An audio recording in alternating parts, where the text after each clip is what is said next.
పొన్నూరు నియోజకవర్గం మన్నవలో జరిగిన దాడి ఘటనపై వైసీపీ కావాలనే రాజకీయం చేస్తోందని టీడీపీ ఎమ్మెల్యే ధూళిపాళ్ల నరేంద్ర ఆరోపించారు.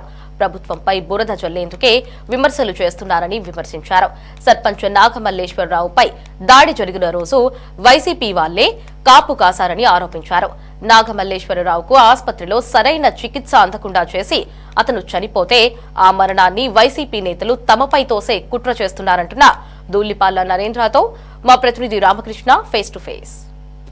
మన్నవలో నాగమల్లేశ్వరరావుపై జరిగినటువంటి దాడి ఘటనను ఒక రకంగా ఇది పెద్ద ఇష్యూగా మార్చే ప్రయత్నం చేస్తుందని టీడీపీ నేతలు ఆరోపిస్తూ ఉన్నారు.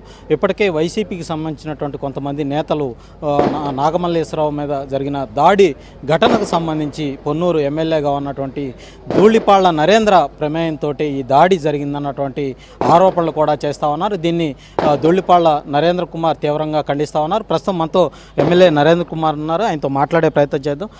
నరేంద్ర గారు చెప్పండి, ఈ నాగమల్లేశ్వరరావు మీద జరిగినటువంటి దాడి ఘటనకు సంబంధించి వైసీపీ నేతలు చేస్తున్నటువంటి ఆరోపణలో వాస్తవం ఎంత?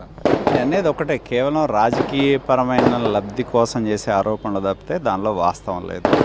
మీరు సీసీ కెమెరా చూసినా తెలుస్తుంది. దానిలో అక్కడ వైకాపాకు సంబంధించిన నాయకులు టీ స్టాల్ వాళ్ళది కాబట్టి పక్కన మా వాడు బండి బాగు చేయించుకోవడానికి అక్కడ ఉన్నప్పుడు 5 వైసీపీ నాయకులు అక్కడికి వచ్చి రెచ్చగొడతాం.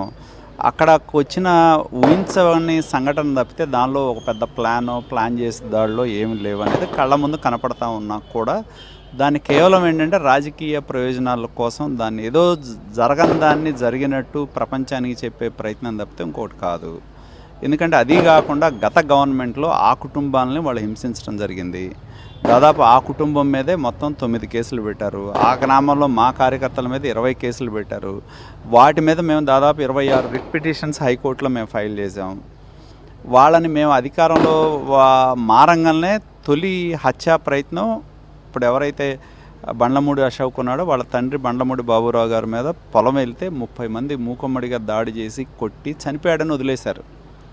అప్పుడు మేము మా వాళ్ళు వెళ్ళి తీసుకొని వచ్చి డైరెక్ట్గా ట్రాక్టర్లో పొలం నుంచి తీసుకొచ్చి దారిలో అంబులెన్స్ని పిలిపించుకొని రమేష్ హాస్పిటల్లో మేము జాయిన్ చేయడం జరిగింది.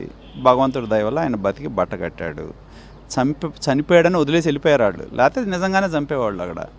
అదేంటంటే అది ఆ గ్రామంలో ఉన్న పరిస్థితులు, లేకపోతే అనుకోకుండా జరిగిన సంఘటనని ఇక్కడి నుంచి కేంద్ర వాళ్ళ అధినాయకత్వం వరకు దాన్ని ఏదో ఒక దీనిగా తీసుకెళ్ళి ఒక ఊహించని సంఘటనని ఒక రాజకీయపరమైన దాడి కింద చూపెట్టే ప్రయత్నం చేస్తున్నారు. నాగమల్లేశ్వరరావుకు సంబంధించి ప్రస్తుతం ఆయన ట్రీట్మెంట్లో ఉన్నారు. ఆయనకు సరైనటువంటి వైద్యం అందకుండా చేసి ఆయన చనిపోతే దీన్ని ఒక పెద్ద ఇష్యూగా చిత్రీకరించే ప్రయత్నం చేయాలన్నటువంటి ఆరోపణలు కూడా మీరు చేస్తూ ఉన్నారు. దీని మీద మీరు ఎట్లా ముందుకెళ్ళబోతున్నారు? ఖచ్చితంగా, ఎందుకంటే జరిగిన సంఘటన మనం చూసినా కూడా, ఎందుకంటే ఎవరైనా ఎక్కడైనా ముందు సంఘటన జరిగితే గవర్నమెంట్ హాస్పిటల్కి తీసుకెళ్తారు. అక్కడ గవర్నమెంట్ హాస్పిటల్కి తీసుకెళ్లకుండా పోలీసులు అంబులెన్స్ని పిలిపిస్తున్నారు, దారిలో ఉంది. అప్పటి వరకు ఆగకుండా ఆటోలో తీసుకెళ్ళి వాళ్ళ వైకాపా నాయకురాలు రూతురాణి హాస్పిటల్లో చేర్పించారు. అక్కడ ఏం జరిగిందో మాకు తెలియదు. బయట ఉన్న సమాచారం ఏంటంటే సరైన వైద్యం ఆమె అందించలేదు కాబట్టే ప్రాణాపాయ స్థితిలోకి ఆయన వెళ్ళాడనేది మాకున్న సమాచారం. ఎందుకంటే ఇది కేవలం మా మీద ఉన్న కేసుని బలంగా చెయ్యాలి కాబట్టి వైద్యం అందించడంలో, ప్రాథమిక వైద్యం అందించడంలో తీవ్రమైన నిర్లక్ష్యం ఉంది కాబట్టి అతని పరిస్థితి విషమంగా మారింది అనేది మాకున్న సమాచారం. ఎందుకంటే గవర్నమెంట్ హాస్పిటల్కి వెళ్తే గవర్నమెంట్ డాక్టర్లు ఉండేవాళ్ళు, అందరూ ఉండేవాళ్ళు, ట్రీట్మెంట్ చేసి పారదర్శకంగా ఉండేది. ఇప్పుడు వాళ్ళ నాయకురాలు హాస్పిటల్కి తీసుకెళ్ళడం మూలాన ఏంటంటే అక్కడ దీనిలో 4 గోళ్ల మధ్య బయటికి రానియకుండా సరైన వైద్యం అందించాల్సిన ప్రాథమిక వైద్యం ఎవరికైనా ఏంటంటే ఒక రోగి వెళ్ళినప్పుడు ముందు చేయాల్సింది ప్రాథమిక వైద్యం. అది చాలా ప్రధానమైంది. ఆ ప్రాథమిక వైద్యం అందించడంలో నిర్లక్ష్యం చేయటం మూలాన అతనికి ఆ విషమ పరిస్థితికి వచ్చాడు అనేది మాకున్న సమాచారం. కాబట్టి ఇది కావాలని ఏంటంటే దీనిలో జరిగిన సంఘటనని దీన్ని పెద్దది చేసి చూపెట్టే ప్రయత్నం తప్పితే ఇంకోటి కాదు. అది అనుకోకుండా జరిగిన సంఘటన, దాడి తప్పితే ఇంకోటి కాదు. అక్కడికక్కడ ప్రేరేపితమై ఒకరికొకరు ఎదురైనప్పుడు మాటలు వచ్చి దాని మీద జరిగిన సంఘటన, దాడి చేసే దానికి వీళ్ళు వచ్చారు 5 ఏంటనేది పోలీసులను కూడా మేము అడుగుతుంది అదే. ఎందుకున్నారు 5 ఎందుకు వచ్చారు? అది వైకాపాకు సంబంధించిన టీ స్టాలు.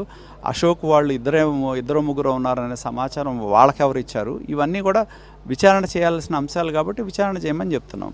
జగన్మోహన్ రెడ్డి గారి సత్తెనపల్లి పర్యటన సందర్భంగా ఆయన అభిమానించే కార్యకర్త ఆయన కారు కింద పడితే తొక్కించుకుంటూ వెళ్ళి దాని నాయకులు ఆ మనిషిని పక్కన పడేసి హాస్పిటల్కి తీసుకెళ్లకుండా ఇది చేస్తే దాని మీద చివరికి ఆ చనిపోయిన వ్యక్తి భార్యనే తీసుకొచ్చి సర్టిఫికేట్ ఇప్పించుకునే పరిస్థితి మనం చూడటం జరిగింది. అంటే ఎంతకైనా తెగించగలరు అనే దానికి ఆ సంఘటన నిదర్శనం. మన జిల్లాలో మన కళ్ళ ముందు జరిగిన సంఘటన నిదర్శనం. కాబట్టి మాకుంది. ఎందుకంటే ప్రాథమిక వైద్యంలో నిర్లక్ష్యం చేశారు, అదేవిధంగా హాస్పిటల్లో అతను ప్రాణాపాయ స్థితిలో ఉన్న కాబట్టి ఏదైనా సంక్లిష్టమైన పరిస్థితి ఉంటే వాళ్లే ప్రాణం తీసినా ఆశ్చర్యం లేదు. ఎందుకంటే ఇప్పుడు సుధాకర్ రెడ్డి కానీ, లేళ్లప్పిరెడ్డి కానీ, లేకపోతే అంబటి మురళి కానీ వీళ్ళందరూ కూర్చొని ఆ విధమైన చర్చ జరిగిందనేది నాకున్న సమాచారం. ఎందుకంటే చనిపోతే జగన్మోహన్ రెడ్డి గారు వస్తారు కాబట్టి ఎవరైతే రౌడీ షీటర్లు ఉన్నారో వాళ్ళందరినీ పోగు చేయటం, నియోజకవర్గంలో అల్లకల్లోలం చేయటం, దాడులు చేయాలనే కుట్ర కూడా జరుగుతున్నట్టు, కొంతమందిని సంప్రదిస్తున్నట్టు కూడా మాకున్న సమాచారం అది.